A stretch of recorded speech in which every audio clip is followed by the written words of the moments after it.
For my presentation today, I want to tell you about how groups of elephants have been moved and settled in new reserves. This is known as translocation and has been carried out in Malawi in Africa in recent years.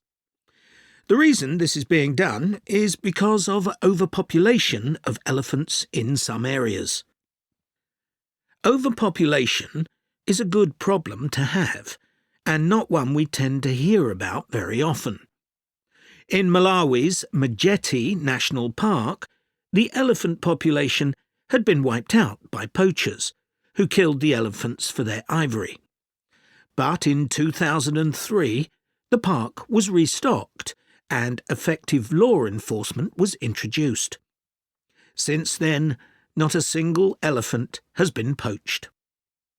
In this safe environment, the elephant population boomed. Breeding went so well that there were more elephants than the park could support. This led to a number of problems. Firstly, there was more competition for food, which meant that some elephants were suffering from hunger. As there was a limit to the amount of food in the national park, some elephants began looking further afield. Elephants were routinely knocking down fences around the park, which then had to be repaired at a significant cost. To solve this problem, the decision was made to move dozens of elephants from Majeti National Park to Nkotakota Wildlife Park, where there were no elephants. But, obviously, attempting to move significant numbers of elephants to a new home 300 kilometres away is quite a challenge.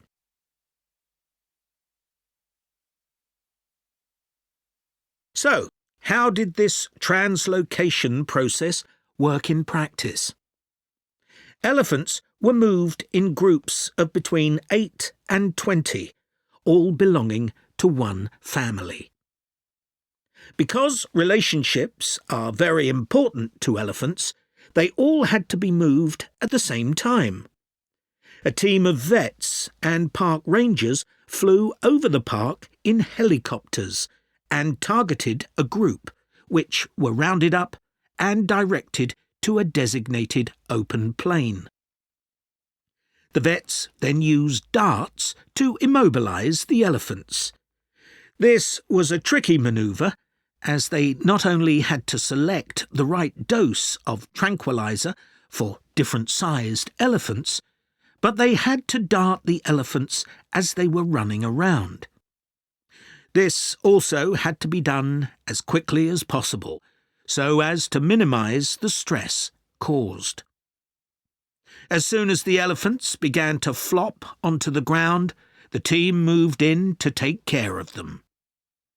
To avoid the risk of suffocation, the team had to make sure none of the elephants were lying on their chests, because their lungs could be crushed in this position. So, all the elephants had to be placed on their sides. One person stayed with each elephant while they waited for the vets to do checks. It was very important to keep an eye on their breathing. If there were fewer than 6 breaths per minute, the elephant would need urgent medical attention. Collars were fitted to the matriarch in each group so their movements could be tracked in their new home.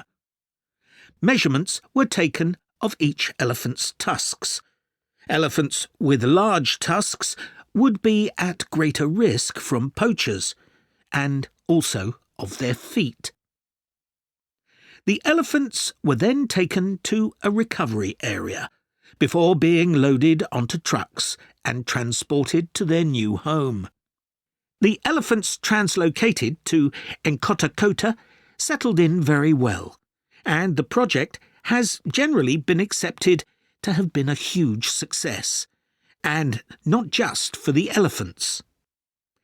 Employment prospects have improved enormously, contributing to rising living standards for the whole community. Poaching is no longer an issue, as former poachers are able to find more reliable sources of income. In fact, many of them volunteered to give up their weapons, as they were no longer of any use to them. More than 24 elephants have been born at Nkhotakota since relocation. With an area of more than 1,800 square kilometres, there's plenty of space for the elephant population to continue to grow. Their presence is also helping to rebalance Nkhotakota's damaged ecosystem and providing a sustainable conservation model which could be replicated in other parks. All this has been a big draw for tourism, which contributes 5 times more than the illegal wildlife trade to GDP, and this is mainly because of the elephants. There's also been a dramatic rise in interest from